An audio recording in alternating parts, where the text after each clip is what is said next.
Praise the lord.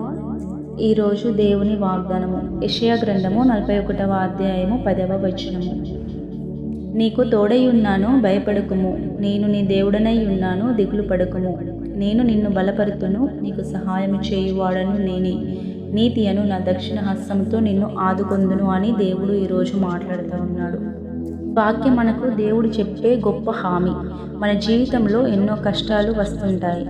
ఆరోగ్య సమస్యలు, ఆర్థిక సమస్యలు, కుటుంబం తలకిందులైన పరిస్థితులు ఎదురవుతూ ఉంటాయి.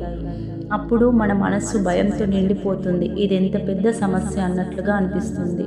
దీన్ని ఎట్లా ఎదుర్కోవాలి అనే ఆలోచనలు కూడా వస్తూ ఉంటాయి.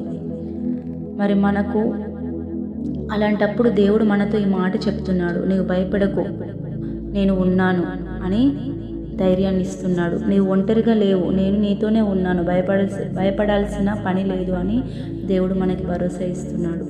దేవుడు కేవలం మనతో ఉన్నాడని కాదు, నేను నిన్ను బలపరుస్తాను అని కూడా అంటున్నాడు. అంటే మన బలహీనతల్లో నీకు బలాన్ని ఇస్తాను, నీవు చేయలేని పనులకైనా నేను నీకు బలం కలిగిస్తాను అని అంటున్నాడు. దేవుని బలం మన బలంలా కాదు. మన బలం తగ్గిపోతుంది, అలసిపోతుంది. కానీ దేవుని బలం ఎప్పటికీ తక్కువ కాదు. ఆయన మనకు సహాయం చేస్తాడన్న మాట నిజమైన భరోసాని ఇస్తుంది.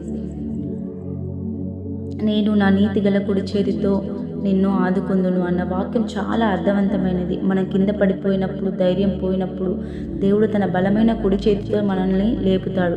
ఇక్కడ నీతి గల కుడి చేతితో అంటే ఆయన న్యాయంగా, ప్రేమగా, మనకి అనుకూలంగా పనిచేస్తాడని అర్థం. దేవుడు మనకి శిక్షించడానికి కాదు కానీ కాపాడడానికి మాత్రమే ఉన్నాడు. ఈ వాగ్దానం మన జీవితాల్లో ప్రతిదినం పెట్టుకోవాల్సిన అవసరం ఎంతైనా ఉన్నది. ఎన్ని కష్టాలు వచ్చినా దేవుడు మనతో ఉన్నాడు.